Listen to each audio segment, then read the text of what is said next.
Hi there, my name is Rocky. Welcome to Rocky's View. Today let's talk about the Enbridge Line 3 pipeline replacement project. It's a critical pipeline that will maintain the US market for Canadian oil industry. The existing Enbridge Line 3 crude oil pipeline was constructed in phases between 1962 and 1968. It is 34 inches in diameter and 1,700 kilometers long.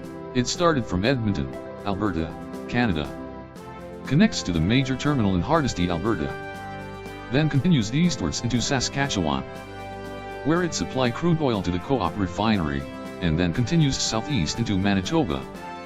The last Canadian pump station is at Gretna, Manitoba. From there it crosses border into North Dakota. But it only crosses a small corner in North Dakota.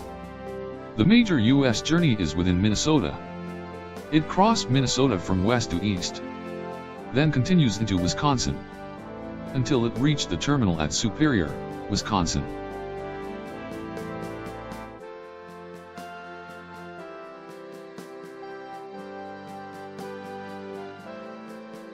The original Line 3 began operating in 1968.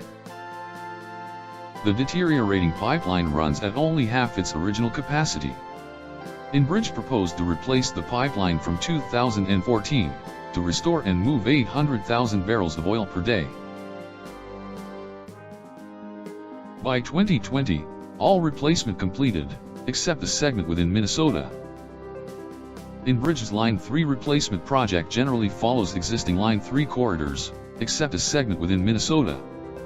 In Minnesota, from the North Dakota-Minnesota border, it follows the existing pipeline corridor to the Clearbrook terminal in Clearwater County. From there, instead of following the existing Line 3 corridor that continues to the southeast, the route turns south, because the existing line crosses two Ojibwe reservations, where tribal governments don't allow the new line and want the old line removed altogether.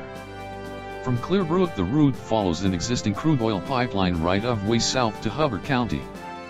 The designated route then turns east to generally follow other existing electric transmission lines, until it rejoins the Enbridge existing right-of-way in St. Louis County.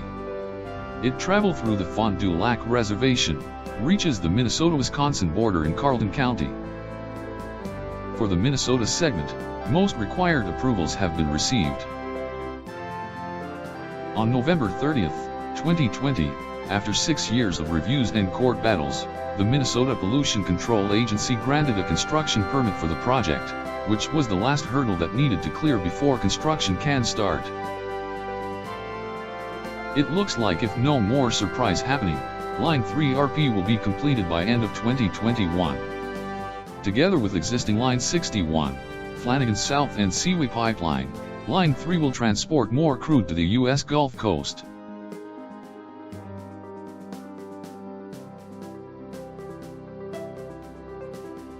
Why this pipeline is important to Canadian oil industry, even comparing with all other alternative pipelines?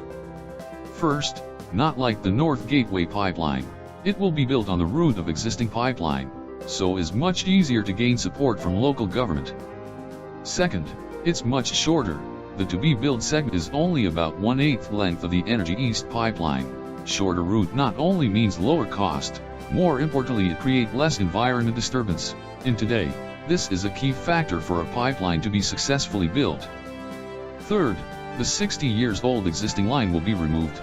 Instead of keeping it running in a lower capacity, this greatly improved pipelines raising environmental safety concerns. Plus, this pipeline will be built in the nearest future. As said, all the legal hurdles has been cleared in the critical Minnesota segment. It could be completed by the end of 2021. Comparing with other pipelines, the earliest date for Trans Mountain Pipeline expansion completion is end of 2022, while the Energy East and Northern Gateway has been cancelled. To revive them is not an easy job. Last and the most important, comparing with the other above-mentioned pipelines, this is the only one that transport crude oil to the Gulf Coast, which is the major refining hub in USA. Refineries over there are facing shortage of feed due to declining supply from Venezuela and Mexico.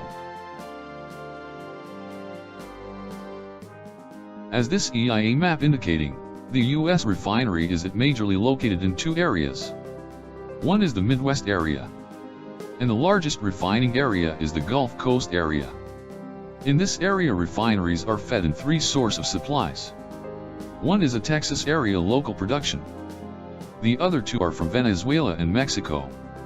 However, the supply from these two countries are both declining due to either U.S. sanction or reservoir depletion. Even the supply from local Texas production is more and more from shale oil that don't need much refining, while the existing refinery in this area has been built on feed of heavy crude, so they are eagerly looking for heavier feed, which Canadian crude oil is the ideal candidate for them. Here is the Canadian crude oil production trend. As we can see, the production is growing. Although with the interruption of the COVID-19, it had a temporary plummet. By now it resumes the trend and looks like by the end of 2021, the production will exceed the history record, if the limitation on market access is removed. Hence, we see more and more crude oil be transported by railway from U.S. Midwest to the Gulf Coast, even the East Coast area. Among those crude oil, many are produced from the North Dakota shale field. The balance are actually pipeline transported Canadian crude oil. So why this pipeline will be the last pipeline that will be built from Canada into US? Because it will be more difficulty to build one like this in the future. This pipeline is proposed in 2014, and until end of 2020 the last piece of pipeline just received the legal permit to start construction. It's 6 years. 6 years is too long in economic point of view. It can make any company hesitate to continue on investment. We all see the Keystone XL pipeline has been cancelled after 10 years. And that project loses at least $1.5 billion. Also, we can see there are other alternatives that allow Canadian oil to access market, like the Trans Mountain pipeline. So building a pipeline into the US won't be a smart choice in the future. Then it comes to the next question. Will this project be cancelled following the Keystone XL project? While anything is possible, but the likelihood is not high, as all these legal permits are just granted. Each one went through detailed scrutiny and battling. All environmental impacts have been checked and minimized, and most importantly, if the replacement project is cancelled, the 60 years old pipeline will have to be left operating, which poses a much higher risk. Anyway, this project only need a short piece and time to be completed. Let's wait and see, fingers crossed. Alright, that's all for today.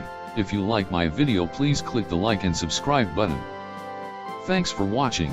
See you next time.